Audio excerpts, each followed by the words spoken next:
taking over, that's a promise, not a threat. Uppercut season off top, you stop breathing. And we're gonna recap that shit. Let's start from the beginning then, cause somebody's fist didn't seem all that angry. No, we're gonna go through all three fights. So you know what I'm saying, because we all want to see the return of Danny, but we also see some people on that card that we wanted to see, and some things that we were hoping for that maybe didn't go as planned. Yeah. So, you know, starting off the triple header was the return of one Gary Antoine Russell, who I think I can speak for everybody in Ring Gang that we are all very high on Russell. And we were going to see him against one Ranthus Bartholomew, a guy that we all have poo-pooed in the past and said, go away. We don't want to see you anymore. So now we want to see him because we wanted to see him get beat the fuck up. And I think that was the expectation going into this. And the end result we got the end result, but even then, but we'll get to that. So yeah, I need that run back. Fuck all that. We there now. So round one, I will say round one surprised me because, you know, round one, Gary came out, you know, he's doing some good work, you know what I'm saying? And then at the end of the round, fucking Bartholomew hit him with a counter, right? And you see him step back, and I'm like, oh shit, I think he was hurt. And then he got hit again, and he got hurt again. Like, those counters were catching. Every time he's throwing them flurries, those counters were catching him. Yeah, he stepped back. Once he stepped back, like, I knew something was wrong. Because he stepped back, and then the way he came forward was, oh shit. He felt that shit. He was buzzed at the worst. So, and he wasn't even trying to box dude like Polestar was doing, because Polestar was able to kind of nullify Russell a little bit just by boxing him, but Ranthus was just basically like, okay, step back, make you miss or block whatever you're doing and throw a shot. Like, he was doing some basic shit, and it was like working. Like, I'm like, imagine if dude would have like fought harder with it. Yep, because the first two rounds, even without him getting hurt, even without Gary getting hurt, there were things that I was noticing that I wasn't liking. Is that, like, his, you know, Gary has talent, but his inside game needs quite a bit of work. He was smothering his own work at times. He was coming in with the left, like when he would throw the left, he was overextending himself. His head was out. I'm like, what the like? Gary, he seems sloppy. I'm like, what the fuck is going on? Like, yeah, he's not the same guy I saw destroy Santiago last year. Yeah, we've come a long way since then. Sheesh, like that seems like so long. Like, it's like this guy right now. Like, it seemed like if you box him a little bit, like, you could really disrupt him, and now it seems like you could hurt him too if you place in some good shots. Like, so that's even worse, because it's one thing to be outboxed, it's another thing to be outboxed and hurt. Like, yep, Lone Star Steph. Lone Star Steph. He was coming in with no jab. His no defense equals his chin. Yep, that is true. He was going at one mode. Just, you know, he wasn't boxing. He was just going. And he wasn't even moving his head like that either. Yeah. But I mean, you know, like, you know, Ranthus is a 2-division champion. I know people thought he was some kind of bum. I mean, you know, he's not a bum, but let's be honest. We've seen him way better days. Yeah. He's seen way better days. We've seen. I mean, we saw his. This was a showcase fight. Actually, yeah, it's supposed to be. But I'm saying Gary was up. Well, Gary was probably up around there too. Yeah, no, and like the thing is, like with Bartholomew, we saw him get the shit beat out of him by Relic, and to me, I think Gary. Twice. I think, to me, and this is no diss to Relic, I think that Gary is way more talented than Relic. Yes. So it's just like we were expecting another ass beating, and the first two rounds didn't look anything like it. You know, and then finally around the fourth round, he started to get back in it, started to look a little better, picked his shots better. But then he was always a punch away from getting the hurt or the stagger. Like, it's like Ranthus was always in the fight, even though Russell started controlling it more. Salute, Henny God. Salute, hit a guy. But yeah, you're right. Salute always, yeah. But yeah, you're right, LB. Yeah, so that's the thing. Like, it wasn't a good, endearing performance. If we're looking at this guy's, it's a C+. So then let's get to the 6th round. So it's the 6th round, and finally, Gary gets to Bartholomew with the right and drops him. And I'm like, oh shit, there down goes Bartholomew. But he seemed like he was okay. He came up, he had his legs underneath him. The ref was like, turn, go this way. And then all of a sudden, he just stops it. I'm like, what the fuck? Yeah. And let me just tell you, my pet peeve. The dude looked hurt. Don't get me wrong. I thought it's a shame because that big ass Antonio Tyler looking ass referee did a good job before that. My pet peeve, I'm gonna just say this. My pet peeve, and I've told y'all this. My pet peeve is when refs like start counting. And then they barely finish the count and be on some lazy shit and stop the fight. But he made it dramatic because he stared into dude's eyes. Like, not fucking dramatic. Dude, at least count. At least give me the whole 10 count if you're gonna do that shit. But don't just look into my eyes like a fucking song lyric. Yeah, that was terrible, man. That was terrible. And just say, you know what, fucking cut like your goddamn director. Like, that shit's weak, yo. Like honestly, Russell needs to run this back. Like, it's not a good look. Like 140. Look, if Josh Taylor could run it back with Catterall, Russell needs to run it back with this guy. Like, and that's just real shit. Like, 140 just too dangerous not to be running back. Like, this is 2 stoppages. Yeah, Droid, he's not ready for Matthias. I thought maybe, but he needs another couple fights before he gets on that kind of smoke. Yeah. Nah, seriously, not yet. Nah, like, not yet. He's the fucking, like, he's the boogeyman, he's the nightmare, he's the angry fucking fist. Like, Angry Fist ain't angry no more. He's, I don't know, man, Smother Fist or I mean, obviously his dad. Gary Russell is like his new trainer. GRJ is his new trainer, probably. So see how it goes. Hamburger Helper Fist, like, because the fists be getting help, yo, like. So now this is two poor stoppages in a row, and it looks really bad on Gary's. Like, this was like, I'm gonna be honest with you, the Postol stoppage, I didn't like it, but I didn't hate it either. And this one better. I absolutely hate. I absolutely hate it. Yeah, I hate it. It's worse. Like, I hate it. And he looked better. Honestly, he looked better in the Postol fight. Like, Postol was like a B+ performance. This was like a C.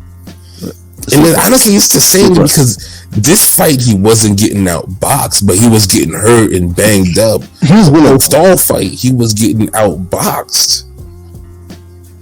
Yeah, Postol was providing him with more resistance. It was resistance. They both had resistance, but it was resistance in different ways. Like, I don't know what looks worse to you: to see a guy get outboxed for moments and moments of rounds, or to see a guy keep hurting somebody just for counter punches. I mean, neither of them are good looks. Exactly. So it's like it's hard to really say did he do better because one guy was hurting him and the other guy was outboxing him. It's like you don't want if you're training somebody, you don't want them to look either way because they're both bad because they're like the outboxing. You're like, God damn, nigga, move your head. What the fuck? Like, jab. Like, stop letting them outbox you. Shit. Like, ain't you been listening? And then the other one is like, God damn, nigga, move your head. Why the fuck you keep getting hurt? Like, you can't control this dude? Like, damn, why you keep getting hurt? Like, this like the 3rd time. Like, so, I mean, come on, man. Like, I don't know. It's not a good look, yo. Yeah, Gary that right was landing, and that's what dropped him in the 6th, but very suspect stoppage. Yeah, like, very much so. He needs to run it back. That's the end of story. Lone Star Chef said the version of Gary last night wouldn't beat Dev, Matthias, and Regis. No, he wouldn't beat any of them. Yeah. I mean, even Regis, like, people have been getting on Regis for his business decisions and all that, but that motherfucker can still fight. Like he's never looked this like discombobulated. Yeah. Yes, like Regis could still cause a lot of problems for these guys. Yeah. So you saw how he beat the hell out of Red Cash last time. Yep, and it wasn't like his loss to Taylor was still a close. It was a close one. And he had remember that majority decision, and that's close. And the thing is, Android said either Gary has work ethic issues or he has to step out of the Russell comfort zone, and they got to start sparring outside their area gym. I think Gary Russell Jr. was his main trainer this time, and the other brother. So I mean, it's the first time with the dead passing. So unless they give him a mulligan, he didn't win the fight. He was going to win the fight either way, but he should have won it properly.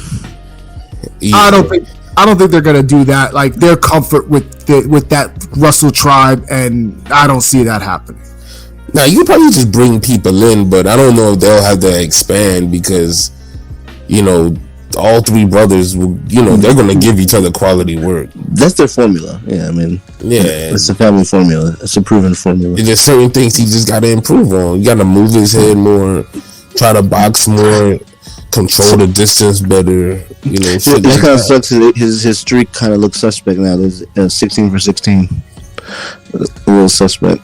Yeah, I mean it's. Lone Star said Regis still solid, clear number 2. I'm not going to argue against that. He's on Probellum, so he's on no. Zepeda could definitely argue against that.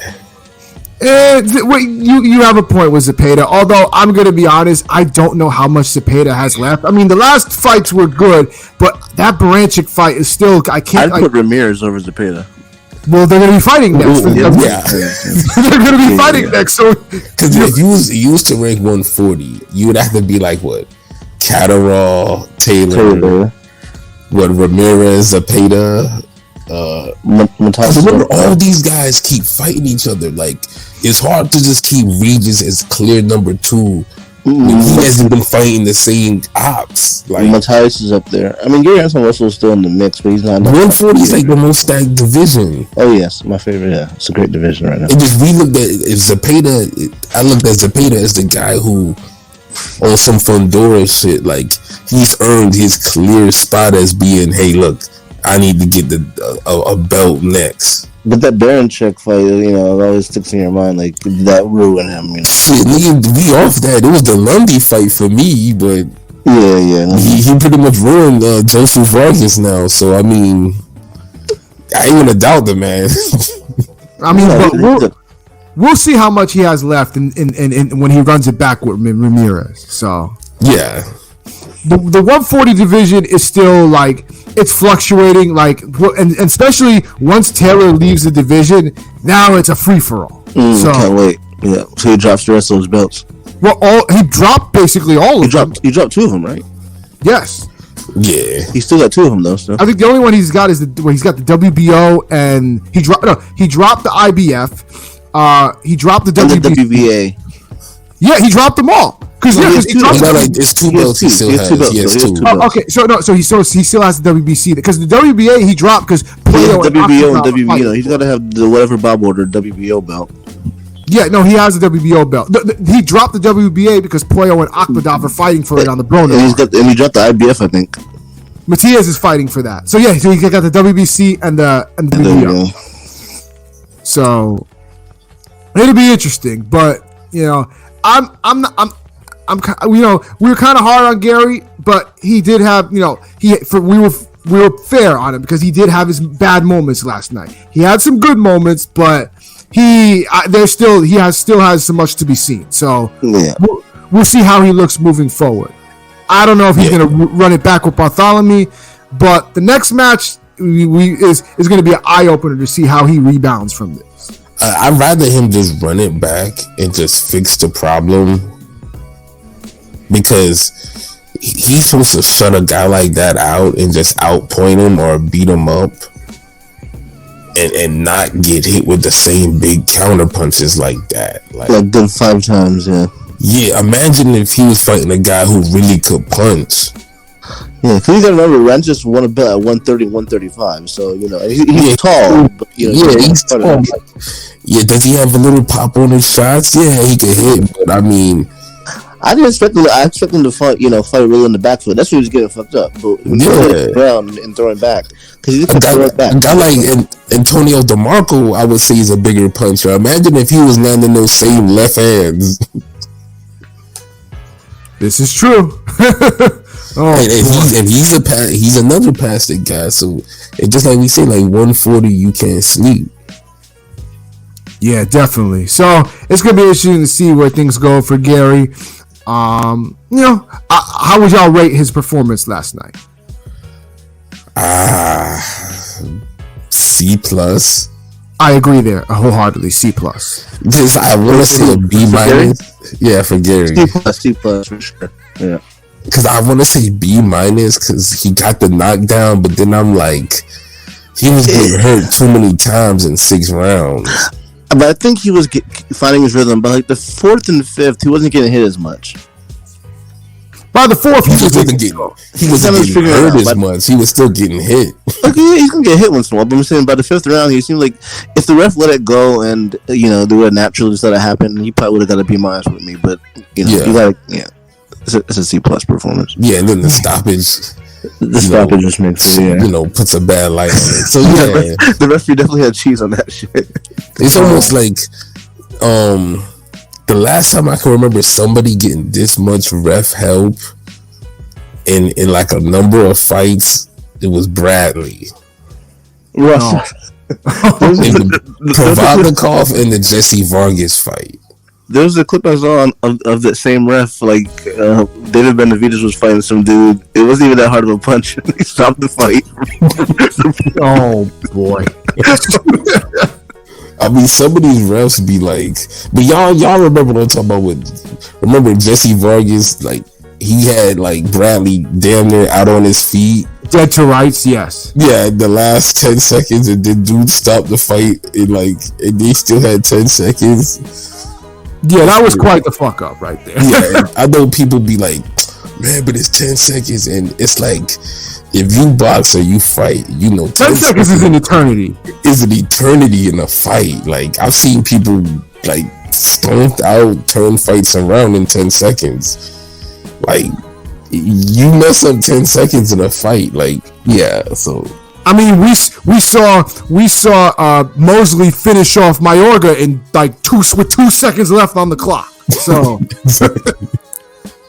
dudes be like, nah, he couldn't have made a difference in 10 seconds. Like, dude, I don't see like the way he made a comeback on the Pistons in fucking 10 seconds. Like, yeah, like get the fuck out of here. Like, you kidding me? Like. Android said, I still give it 7.5 out of 10. With his talent, we all expect like a 9 out of 10 against that level of op. Fair point, but I mean 7.5. I mean, he was supposed to look like 10 for this guy, and he gave us like a 7 with a minus. Yeah, because of stoppage, and he was getting hurt, man. He get hurt too damn much. Yeah, that was quite a fuckery-filled first opening match. Yeah, it was. But he's definitely doing better than what's his name in the next fight. Gee. Oh boy! All right, let's get into that. So we go from 140 to the heavyweights. Oh boy, sloppy heavyweights, but heavyweights nonetheless. The return of one Adam Kownacki. Last time we saw Adam Kownacki was not in a favorable condition, getting beat the fuck up against Robert Helenius for the second time. Those fights took a lot out of him. So I was wondering how he was going to look coming into this fight, if this was a make or break for him, for me, in my mind. If he looked poor in this fight, and stick a fork in him. He's a draw, though, I will say that, at the Barclays, because Brooklyn has a very significant population of Polish, and they show out for Kownacki. I've been to the Barclays when he's fought. Those Polish people, those Polish motherfuckers come out for that motherfucker. They love Kownacki. and they came out in full force. One thing I noticed is Kanaki actually came in a little lighter this time. So I was like, okay. He looked like he took he did some road work. Like he took training serious. He looked more slimmed down than his last fight in October on that Fury card for a while. This is the best he's ever looked. Let's just be honest. Like this is the best he's ever looked. He was 252 last night, which is a lot lighter than he's come in before. I will say that because, you know what I'm saying? Like, I at one point, I was joking around calling him Polish Ruiz. Like, both sloppy as fuck. But, yeah. So, you know, and he came in facing Ali Aaron Demirazin. You know if I'm saying his name right. But, you know, Demirazin was the betting favorite. And, you know, he's a former Olympian. He could, you know, he boxes pretty well, and he could fight. So we were going to see what Kaunaki had left. Kaunaki started out, you know, he started out well in my opinion, first couple of rounds, until the pace slowed down, and then all of a sudden, it just wasn't there for him. But he was throwing punches. They was throwing some fists, because he was fighting behind, dude. That's what happened, and it's like, They both stood in front of each other, and the one with the better technique just picked the other guy apart. I'm gonna give you a pass for that, Android. DeMar DeRozan. DeRozan was hitting that 1-2 like he had a cheat code, literally at will. Yeah, you're right. That 1-2 was there for him all night. I mean, when Kaunaki wasn't doing anything about it, like he wasn't moving his head, he wasn't trying to parry it. He wasn't trying to step in and stuff the punch. Like, he started off good, but I mean, like Kaunaki was throwing punches, and like it was weird because Demirazin was getting off first, and he was connecting with better shots. But it was like if he was a bigger puncher, he would have done a lot more damage. Because he was hitting him with some shit. Both of them, like, neither of them are big punchers. Because they was hitting some shit where if it was a bigger puncher, both of them motherfuckers would have been hurt. I think Kaunaki might be the bigger puncher, punch for punch, but it's like he wasn't getting his rhythm going as far as letting the hands go. Lone Star Chef said, no defense, though. Both had the same style, but his opposition was slightly better. Yeah. Can't argue with that. That's pretty much what it was, because one guy had a better 1-2, and he was just better coordinated, better skill, and he dealt with the incoming firepower better. Kaunaki couldn't get out of the way of the 1-2. He wasn't going to use his footwork. He didn't move his head at all. And if you're one of these guys who could get outboxed and fight behind your opponents, then you need to be throwing a gazillion punches. Yep. And if meaning once someone hits you with a 1-2, you need to be throwing 3, 4, 5 punches back. And if you don't, then everyone's gonna just remember that 1-2. Lone Star Chef calling Kaunaki Big Pudding.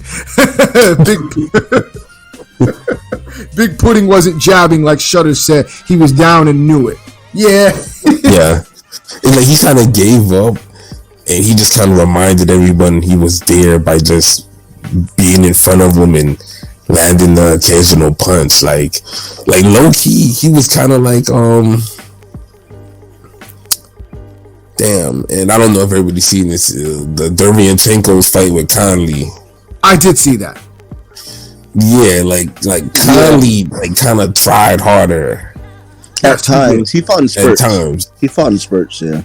But he always let you know, like, hey, look, you ain't just gonna have your way with me, because I'm gonna throw this big ass haymaker that's gonna get your fucking attention. He could have won that fight, but yeah. Mm-hmm. So and that's basically what Kaunaki was doing. But the thing is, the punches he would throw, like, he wasn't getting due attention. They would just land. Yeah. Where early rounds it was. Earlier, like the first couple rounds, he was rocking him a little bit.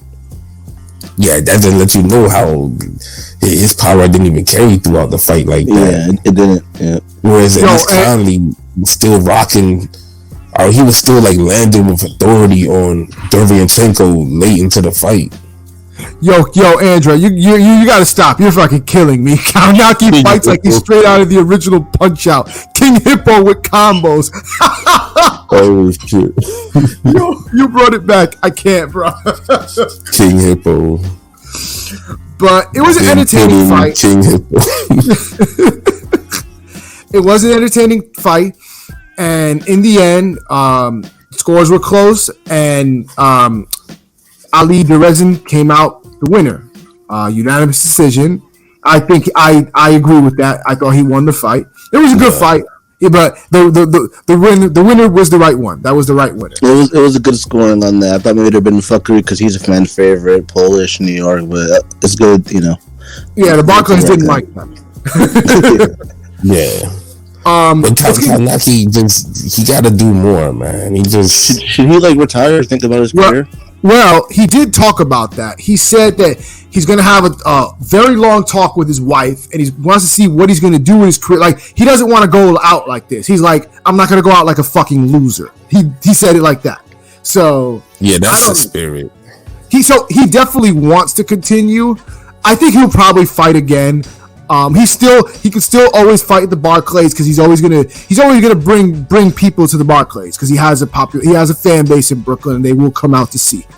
And damn it, he needs improvement, man. Like boxing is one of those things. It's not like math I guess if you suck at math, that hurts you like your earning power in the future when you were a kid, but it's still not like you can still make moves in life. But like with boxing, if you suck at dodging punches or beating somebody's ass, like you can get killed. Yep. So it's like you gotta improve. Like Kaunaki gets hit too easily. And now that, okay, he lost all the excess weight. He's looking like he's in the right frame, like what he needs to be. But if you're not fighting like a person who's at 250, then what's the point of being 250? This is true. Don't fight like a guy at 280 when you're weighing 250. That's great. I mean, like whenever you see Chris Arreola lose weight, you saw his hands move more. Yep, this is true. Even Ruiz. Yeah, even Ruiz. So it's like, so when you lose weight, we expect to see you try a little harder, throw more punches. We don't want to see you plod and stalk and be in the middle of the ring getting hit with 1-2s. Yeah, you're right. I like Kaunaki. He's a good guy.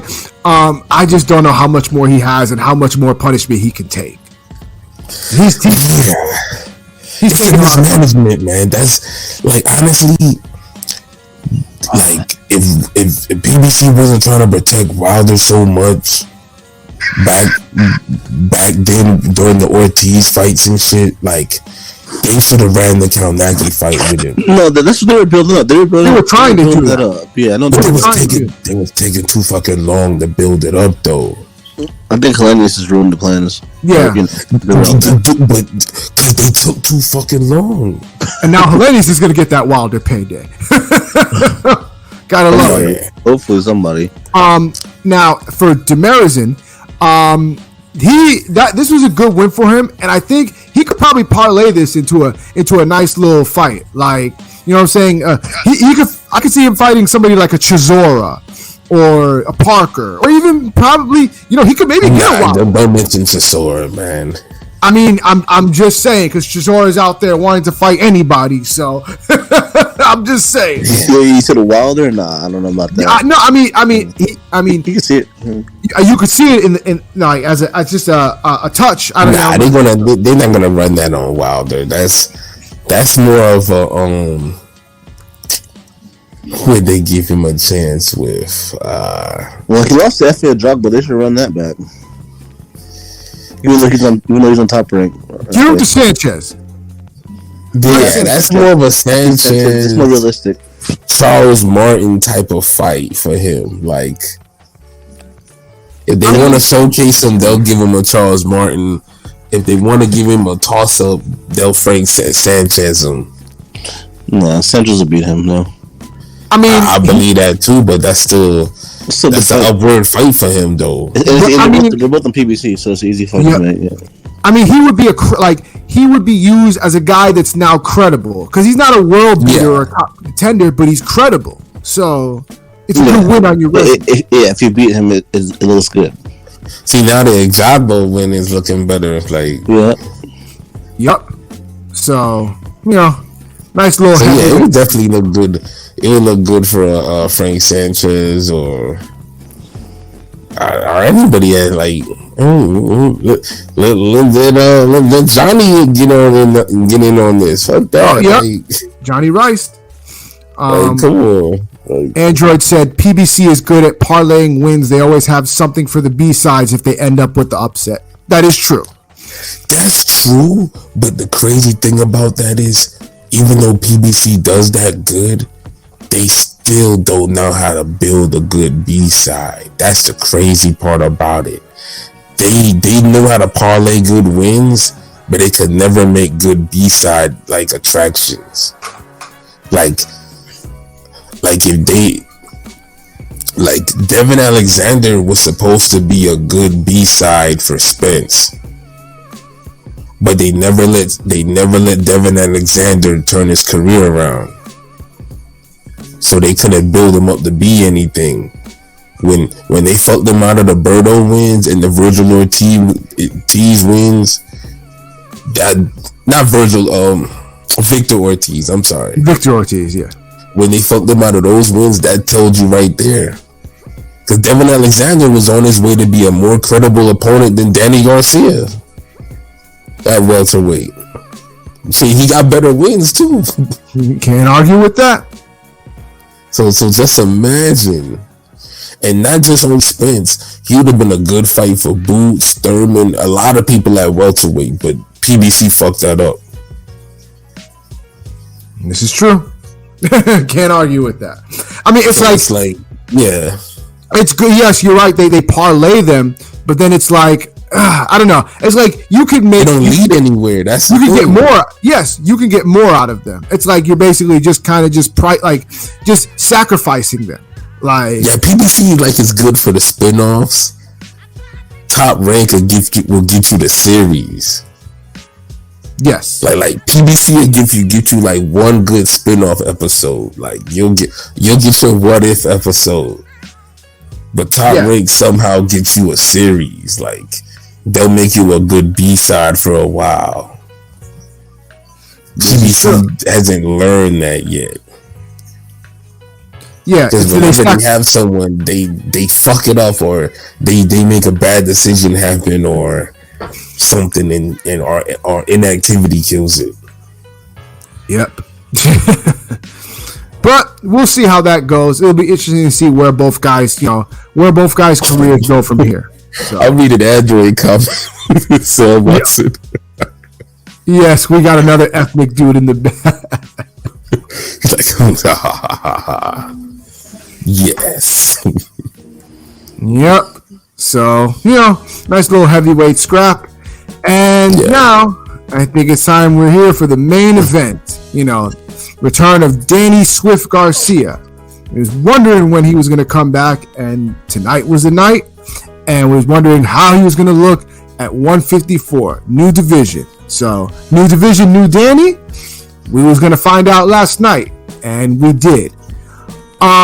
First thing is, I do find it funny how he came in at 152. He didn't even come in at the 154 limit, which lets me know he probably still could have made 147.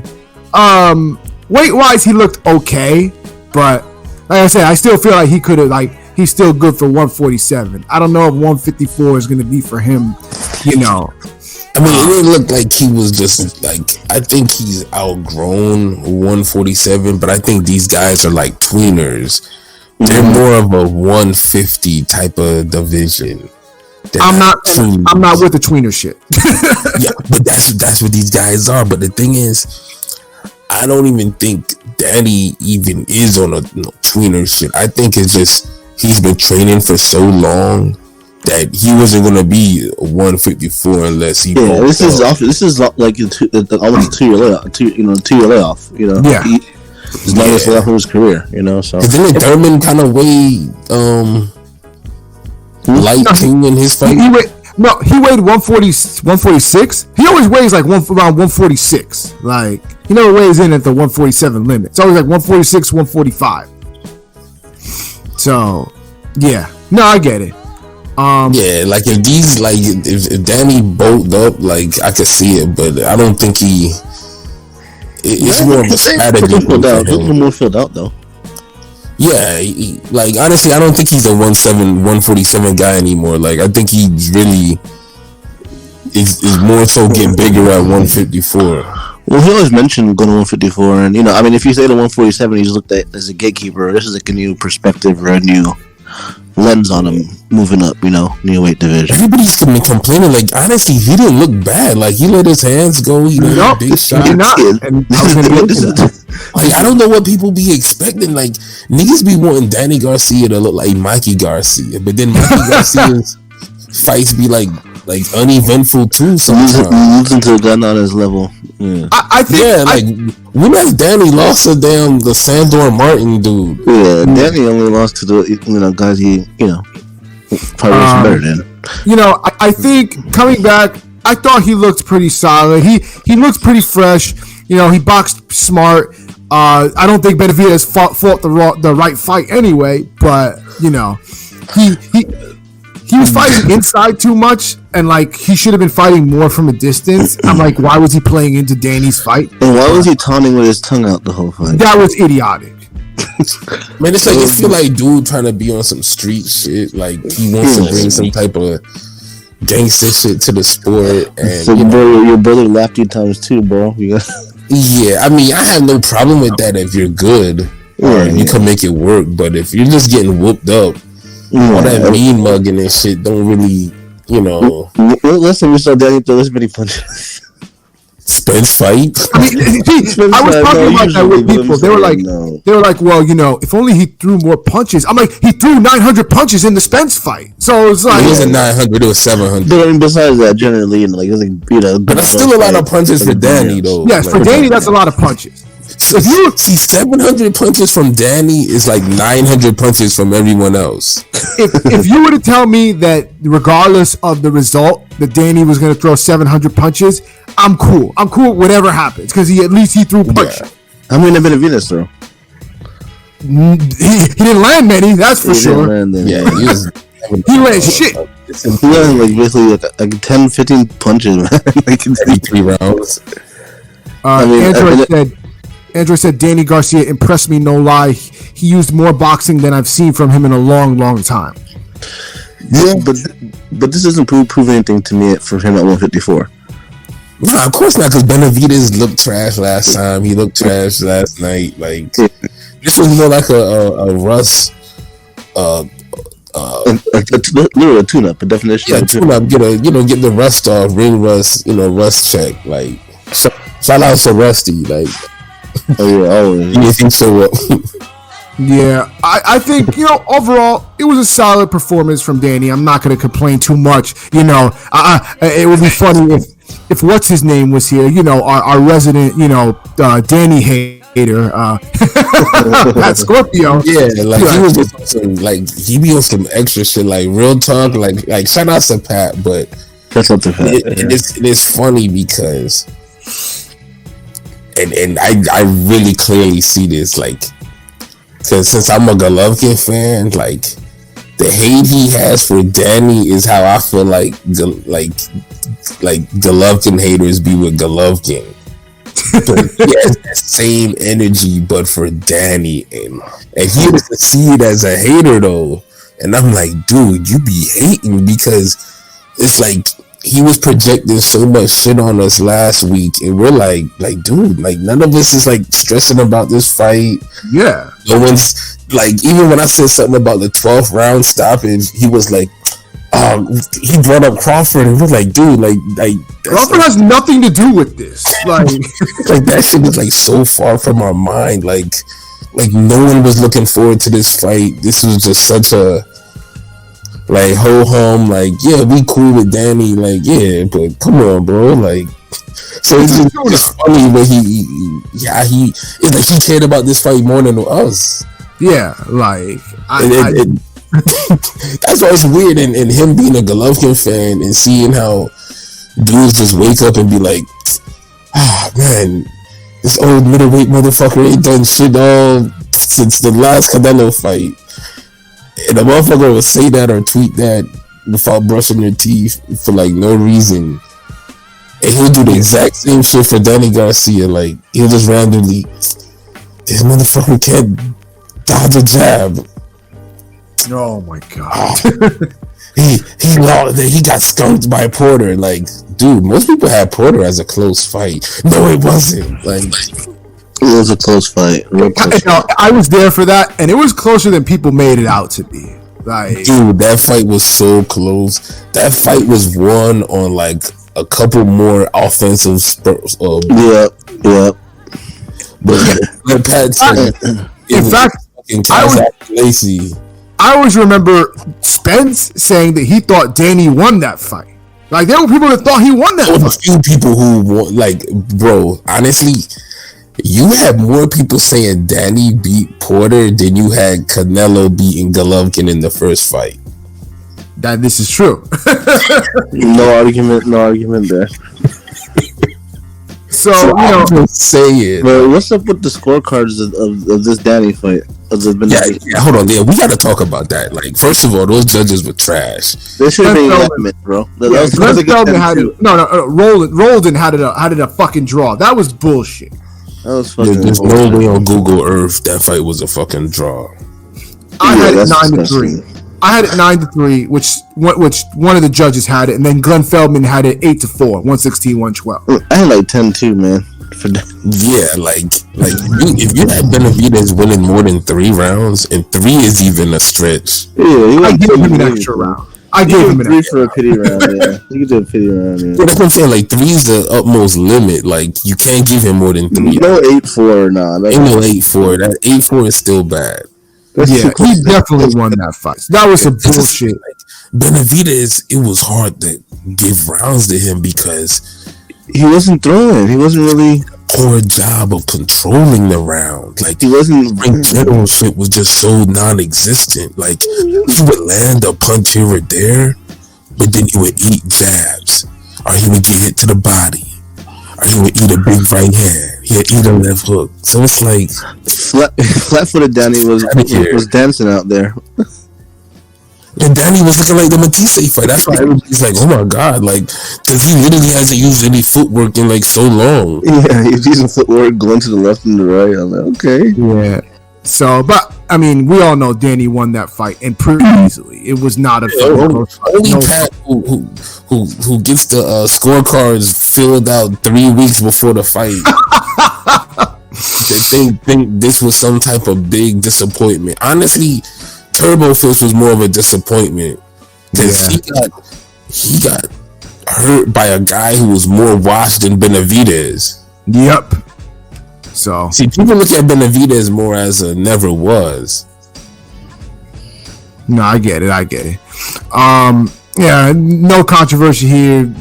Easy win for Danny. I gotta give him props though. Afterwards, he definitely was not expecting him to start tearing up and talking about his mental health issues, which I'm always a big fan of. I'm an advocate for mental health and therapy and dealing with anxiety and depression. So I was definitely not expecting that. I do salute Danny for that because he was very honest. That was dope. That's dope. That's a real dope moment. Man. Hell yeah.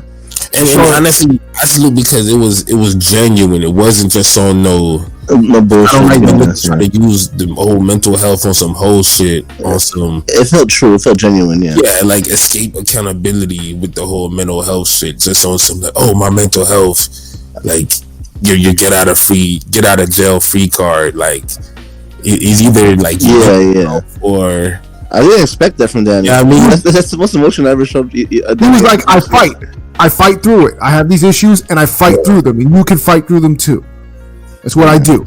And he wasn't trying to sell you like or anything on no Tyson Fury shit. Like it was just on some humble, down to earth, everyday man type shit. And it's felt that like so much respect to Danny Garcia and good performance.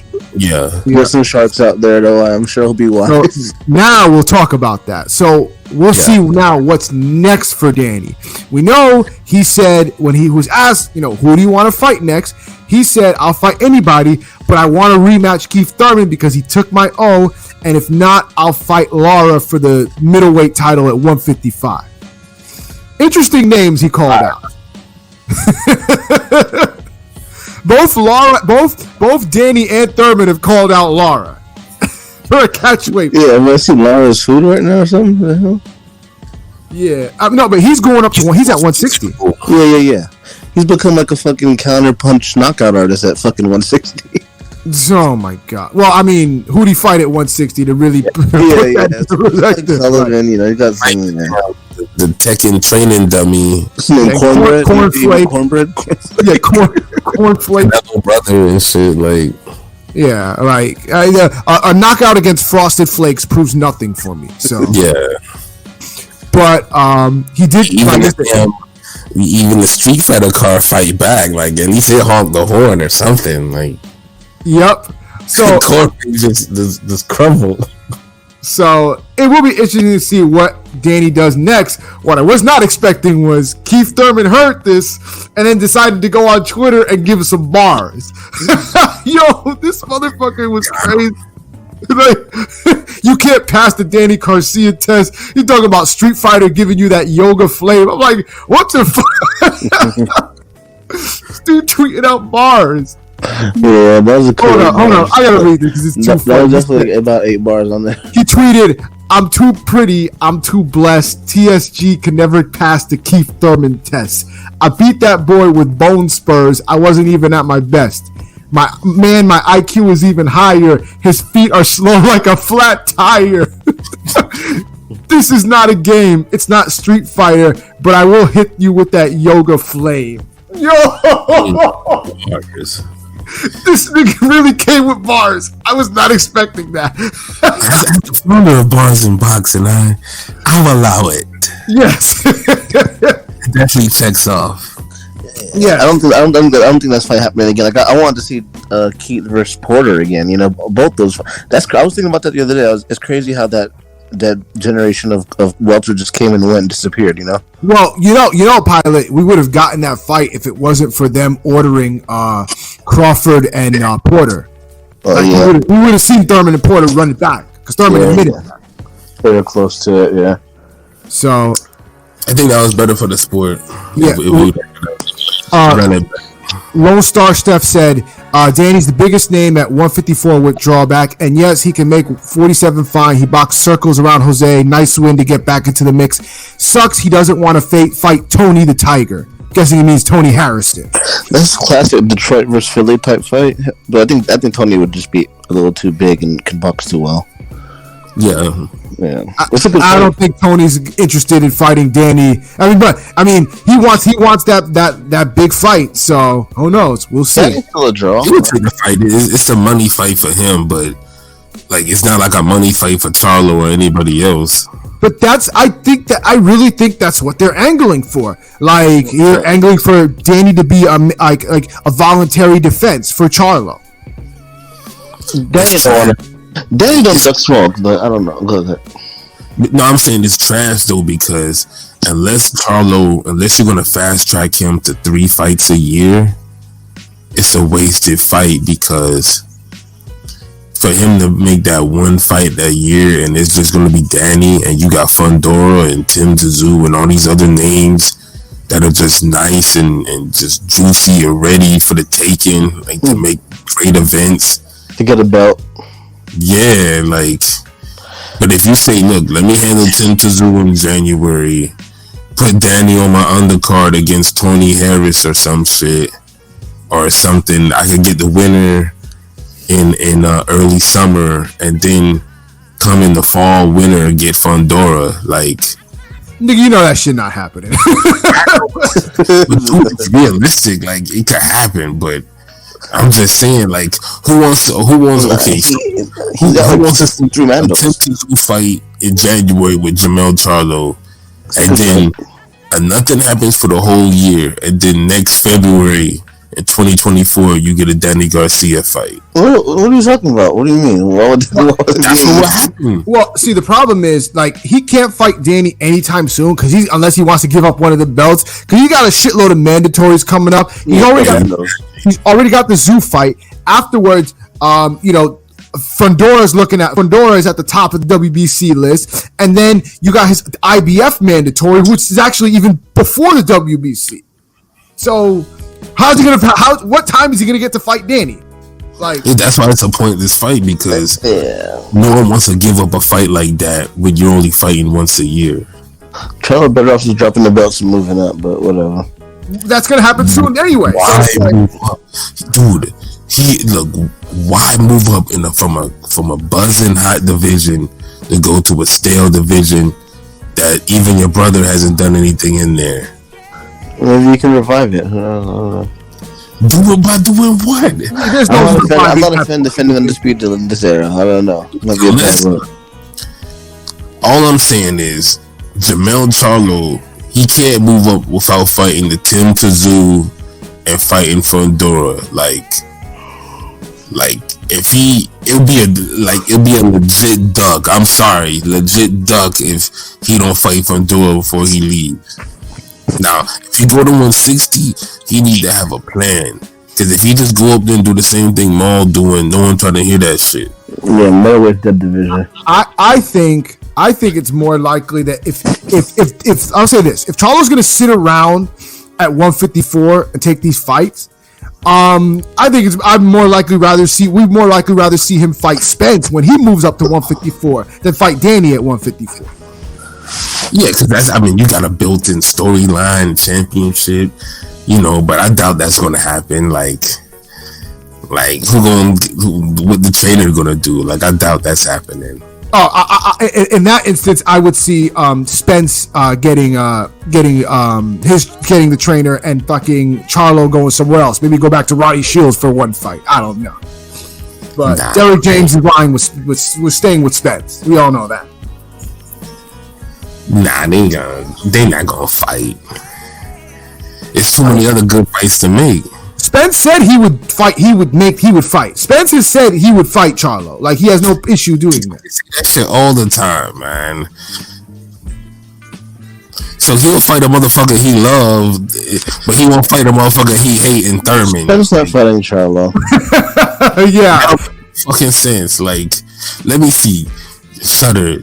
Would you swing on this nigga in Ring Gang that y'all love and y'all say y'all brothers, or would you swing on this dude that you can't stand? Like, come on, really? Like, well, I think in that instance, I would rather make money with my brother than make money with someone I hate. He's being petty. Spence being petty. I think he tweeted about that too. So he said, when I meant that, I said that I meant it. Talking about Keith. Whole shit, dog. That's just whole shit. I'm be honest, it's whole shit. Cause look, alright, so you telling me, so you rather give? So here's a scenario. Fuck it. You got person A who is your friend. Would you rather punch him in the face 3 times for $10,000? Or person B, someone at your job that you can't stand, and you get to punch him in the face 3 times for $50,000? Yeah, I'm taking the 50,000. That's like a win-win, right? Yep. Yeah, that's all I'm saying. That's what that shit is to me. Like a Thurman Spence fight generates money. That's a big fight. Like, it's way more selling points than, and more realistic than Charlo Spence. Charlo Spence ain't gonna generate the money that Thurman Spence can. I mean, I think it would generate money if you put it in Texas. I do think that a Charlo Spence. Of course, you'll have to put it in Texas. It'll be looked at as a Texas fight, but it won't be the same. Like, honestly, Spence Virgil Ortiz generates more. Because now you're getting two of those fan bases.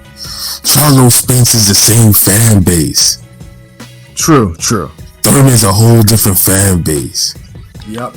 He gonna connect with the casuals more. He's articulate. Like, I'm telling you, like, that's a big money fight that they just keep sleeping on. Thurman knows it's a big fight. Thurman getting a lot of Filipino fans too. You know, from the Pacquiao fight. Yes, that's true too. Like I'm telling y'all, man. No, Lone Star Steph, we're not going to do that. But Thurman disrespected Spence on the come up, took money from that. No. Nah, let's talk about it. Let's go ahead. Let's talk about it. Let's deal with that. Did he duck him, quote unquote? Duck oh my god! Because I was going on Twitter on this for the minute. Like, he did not duck him. They were not at a point in time where that fight was feasible. Like, come on now. When the fight was feasible, when he got the belt, Keith got hurt, so he couldn't fight him anyway. The fight was never feasible. Like, the time was never feasible. It's the welterweight version of Golovkin Andre Ward. It's a fight that somehow haters or detractors tried to make seem like it was realistically possible. Hold on, it's the same thing that people. It's the same thing people are saying that Spence is ducking boots. The same people in those comments saying that same shit. But see, okay, this is the thing. You can't have it both ways. If you're gonna say Thurman duck Spence, then you have to say Spence is ducking boots. Which one is it? Mm-hmm. The thing is, they want to say Thurman duck Spence, but then they don't want to say Spence is ducking boots. You can't have it both ways. See, the reality is Thurman was just too fucking injured, and the timeline just doesn't add up for the Spence fight. Unfortunately, it just doesn't add up with Thurman's injuries, and no one wants to hear that, but they know it's true.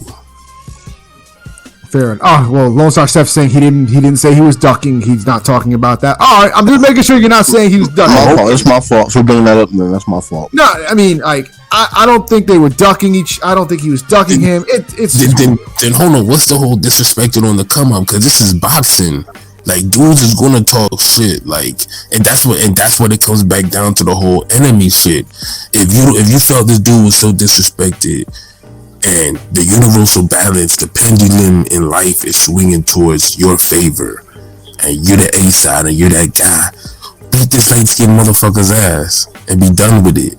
But then just to be on some whole shit, and you constantly, I said what I said and I meant it. Like, bitch, fight this nigga already, ho.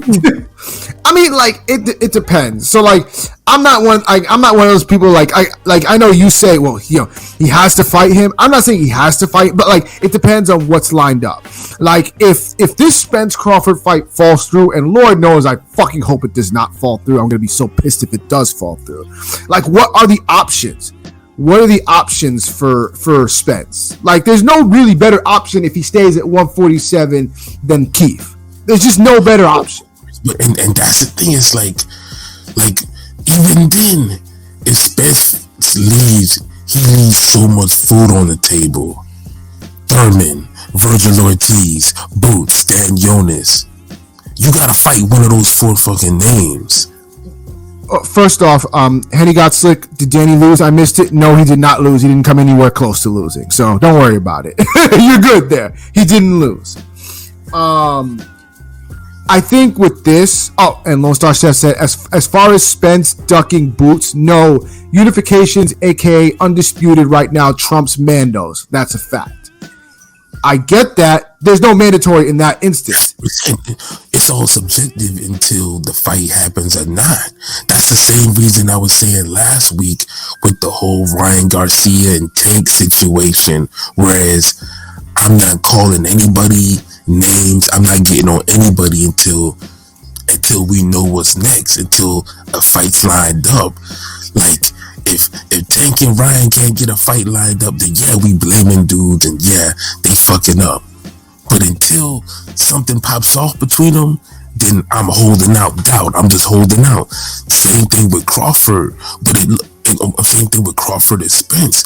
But the thing is, with Spence, it's on both of those guys to take meaningful fights if they don't fight each other. And see, unlike the Floyd Pacquiao situation, you actually got meaningful fights because these guys aren't light years above the comp. So all the surrounding fights around Floyd and Pacquiao weren't as meaningful as the ones you got around Crawford and Spence, because these guys ain't Floyd and Pacquiao. This is true. A Spence Stanionis fight is still a fight of the year. That's a great fight. A fucking Spence Thurman fight is still a fight of the year. That's a great fight. A fucking Spence goddamn Crawford fight of the year, great fight. Spence, Virgil Ortiz, all of these, whatever you fucking match them up, fucking goddamn Jamal James and fucking Spence would be an entertaining fight. Lone Star Steph said, for 4 years, people want Crawford versus Spence, and now y'all talking Spence should fight all these other names for clout or our enjoyment. Spence said he was going to clean up his side, then Crawford, then move up. He has said this forever. Come on now, Shudder. I get that, but I'm saying if I'm just going on this if the Crawford fight doesn't happen, like y'all are saying all this extra shit. If the Crawford fight doesn't happen, then goddamn we right the fucking hold Spence to the fucking fire and tell him, hey look, you got 3-4 other good fucking names to fight them. If he doesn't fight Thurman, fine, that's cool. But dude, don't fucking duck Boots, don't fucking duck Stanionis. You gotta fight one of those motherfuckers. Cause if you don't, you're gonna be a guy who allegedly cleared out welterweight with the best fucking opponent is goddamn Sean Porter. This is if he's going to 154 if it doesn't happen. I agree. And here's the thing. That look, so this motherfucker is top 5 pound for pound, unified champ, yada yada yada yada, and the best name on his record is Sean Porter. A guy, Sean Porter, the same guy Benavidez was just saying garbage the other day while promoting the fucking Danny Garcia fight. Tell me I'm lying. Maybe you want to say Kell Brook his best opponent. If you want to say that was his best win, but even then, yeah. But that's still not, dude. Fucking most people rate Thurman above Kell Brook, and he ain't never even fought, dude. Yep.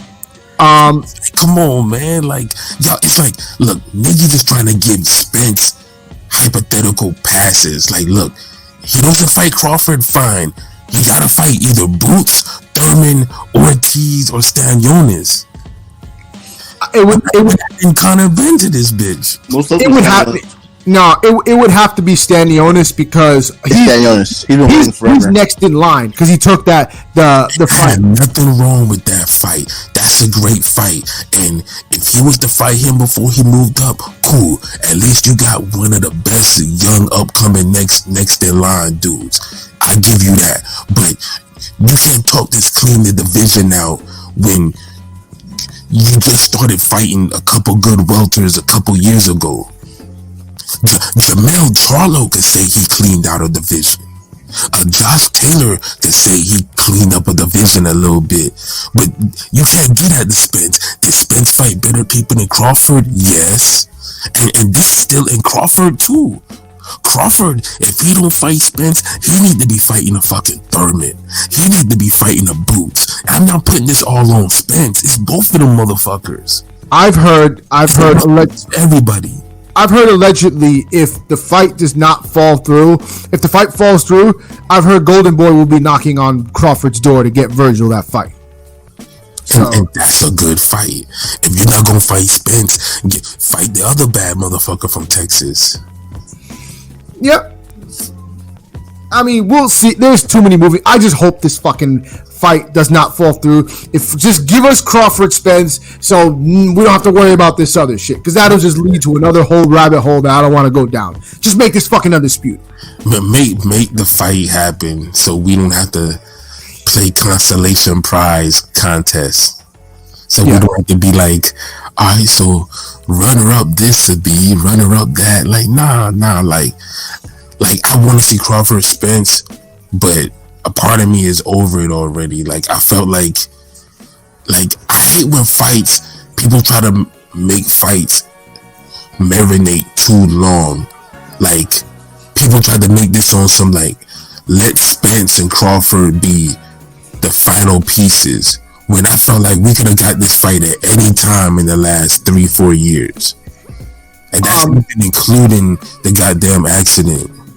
Lone Star Steph, I hear what you're saying. I hear you just not just satisfied with Spence's work at 47. All good. I don't think it's that we're not satisfied with his work at 147. You know how much shit I gave Crawford on this fucking podcast? Like, I hype Spence over Crawford at 147 all the time. His wins over Ugas, Porter, like broke all that shit. The only thing Crawford has over anybody at welterweight is the fucking Porter KO. Kenny's throwing in the towel, but yeah, he unlocked the goddamn Kenny Porter PSN trophy. Like that's all he did. Like the notification came up for the towel.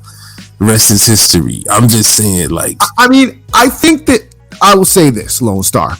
I think that you can be satisfied with Spence's work at 147 while still acknowledging that if he left 147, he would still have left some meat on the table. That's all I'm saying. Yeah, of course.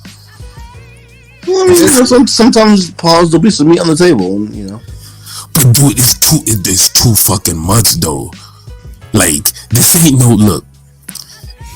If Benavidez and Bivol fight, and if Benavidez was talking about going to cruiserweight, we wouldn't say nothing about it, right? Nope. Because literally Bivol's the last person. Like Zerto, as much as Zerto's making his comeback and his momentum, Zerto hasn't made enough noise to be said he was ducked or whatever. Like, we won't remember it as Zerto being that guy that Benavidez avoided. If you get what I'm saying. Yeah. Like, now the situation with 147 is a little different.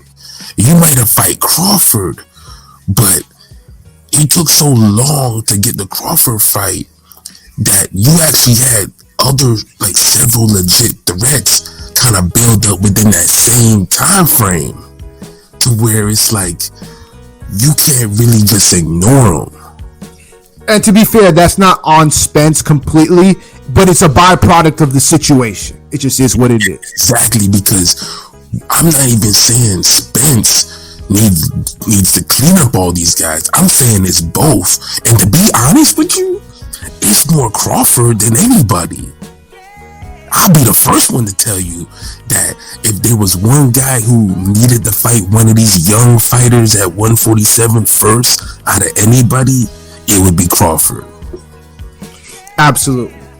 And if there is one person that need to be that boots need to be fed to, it's Crawford or Virgil Ortiz, like one of those. Because I felt when Spence and Danny Garcia and Porter and Thurman, when all those guys were fighting each other and fighting the contenders at 147, Crawford kind of just had it easy. And that's been my whole big take on that. Yeah, that's true. Well, this Bob Evans model, having one guy in the division, just, you know, not really much competition. I don't know. It's just a whole shit show. Hopefully it won't come to this point and we won't have to bitch and moan and gripe, because Lord knows we've done that too many times all fucking ready. Yeah, sources say November, so just trust the sources. So, yeah, we just want to see this fight. Shout out to Low Star stuff, because we all just, you know, it's all love, just kicking opinions and you know, I don't ever want to show like I'm not holding everybody to the flame. Like everybody deserves blame, yeah. Yeah, because it sounds like I'm going at Spence, but it only sounds like that if you listening now, because like it's not even Spencer. It's not even Spencer Crawford. It's just the handlers and the management. You know, I want to blame all of the them. fighters. Yeah, it's all of them, man. But that's the thing. It's like the sport get bad if we got to get to this point where we're having consolation prize discussions. Yeah, I feel like we're at the point where like it's like the Spider-Man meme where we're all just fucking pointing fingers at each other. Like, what the fuck? Like, just make the fight happen, and we won't have to. And the fingers will get down. We won't have to point any fingers at anybody. Just make the fight. It's there. Because you know what happened in boxing? See, the top contenders used to fight each other more when they saw the top guys stay active. This is true. History shows that.